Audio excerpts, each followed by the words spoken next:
কোরবানির পশু জবাই করার সঠিক নিয়ম কি? কিভাবে একজন মানুষ নিজের কোরবানি নিজের পশুটি জবাই করতে পারবেন? কোরবানির পশু জবাই করাটা জটিল কোনো বিষয় না।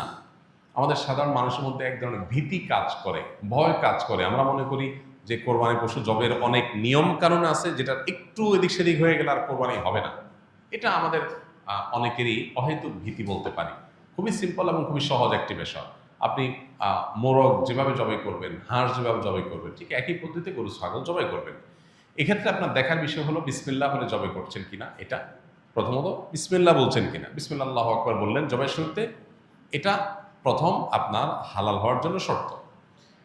যদিও মুসলমান ভুলে যায়, যদি ইচ্ছাকৃত বিসমিল্লাহ পড়ে না এরকম না, ভুলে গেছে বলতে, তাতেও হালাল হয়ে যায়। তো বিসমিল্লাহ আল্লাহু আকবার বলে মুখে আপনি জবাই করবেন, এটাই জবাইয়ের পদ্ধতি। এবং সেই সাথে ভালো করে শুইয়ে পশুকে যাতে কষ্ট কম দিয়ে জবাই